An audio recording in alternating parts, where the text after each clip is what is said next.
De Luca, quando você percebeu que tinha uma, não sei se a palavra é mediunidade ou uma espiritualidade diferente? Acho que foi desde a minha infância, né? Eu tinha algumas visões de espíritos que sentavam na beirada da minha cama, conversavam comigo, eh, e eu relatava isso aos meus pais. Eles ficavam um tanto preocupados, né? Porque eu não sabia como lidar muito com isso. Eles eram católicos? Eram católicos, né? Mas a minha irmã, quando nasceu, eu tenho uma irmã mais nova, ela teve um grave problema de saúde e chegou a ser desenganada pela medicina. Recebeu até extrema-unção. Poxa vida.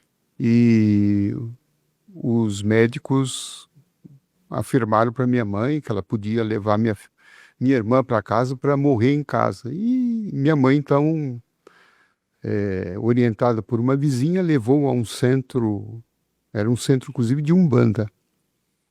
E foi lá, e a partir dos tratamentos que ali foram realizados, né, a minha irmã se curou, está hoje aí com já 60 anos, já é avó de 2 netos. Então, embora católicos, a minha família começou a ter alguma ligação, né, com essa médium ali que orientava aquele centro espiritualista. E eu, então, acabei indo lá por tabela, né? E gostava daquilo, gostava de conversar com os espíritos, e ali fui recebendo algumas orientações, encaminhamento, né? E sempre muita curiosidade de saber sobre o mundo espiritual.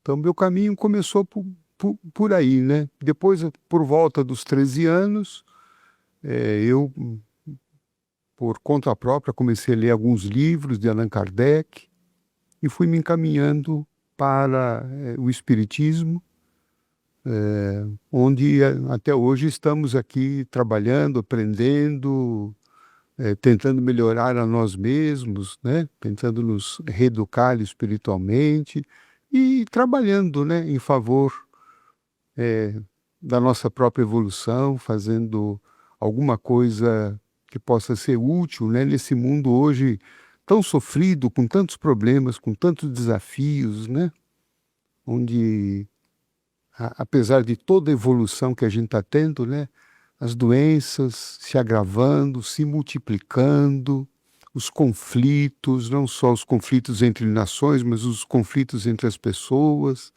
essa polarização, né? O crescimento da depressão, dos transtornos de ansiedade, enfim. Afora os problemas, né, materiais, de fome, miséria.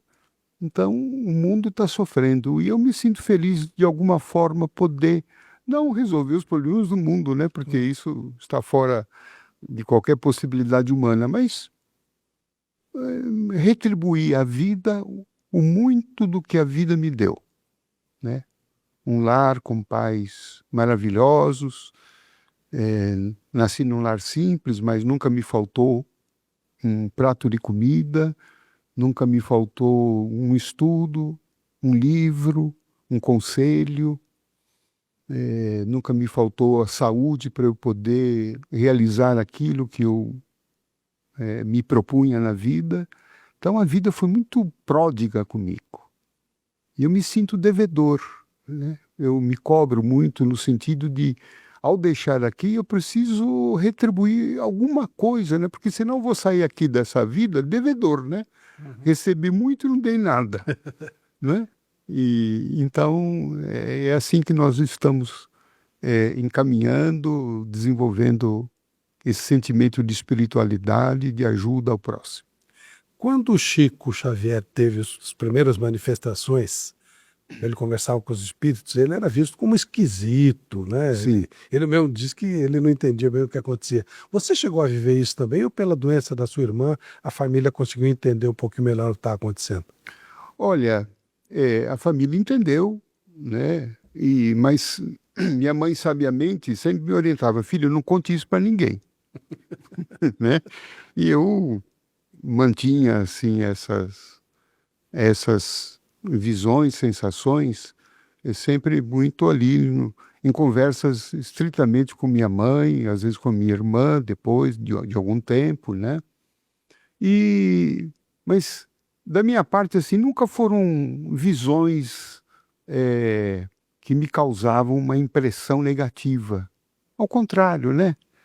Eu sentia a presença muito amiga de espíritos bondosos, que me escutavam, que me incentivavam, que me traziam muita paz, serenidade. Então eu não via aquilo como alguma coisa ruim. Não pode ser ruim porque a minha sensação é boa, né? Então isso não me trouxe nenhum problema, né? Como às vezes acontece com algumas pessoas que têm visões assim, um tanto de aspectos espirituais negativos, né? Então comigo, graças a Deus, foi leve. Eles te davam orientação, inclusive, de como seguir a vida, falavam sobre pessoas doentes, o que ser feito, ou não era uma coisa assim? Não, não. Eram sempre conselhos em relação ao meu caminho, a ter paciência, a perseverar no bem, a estudar o Evangelho, né? Eles me estimulavam muito a estudar, a ler, né? A meditar, a refletir. Quer dizer, isso quando eu já estava lá, mais ou menos próximo da adolescência, né?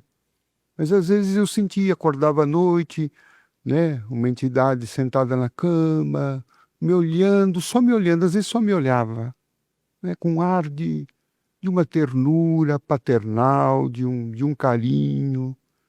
E eu me sentia muito bem, porque na minha adolescência eu tive momentos de muito isolamento social, sabe? Eu não queria muito estar na rua, não queria muito estar com as pessoas, né? E eles me incentivavam, me faziam companhia, me incentivavam a me abrir para a vida, né? Me abrir para as pessoas, me relacionar, né? Então foram conselhos muito úteis para a minha vida.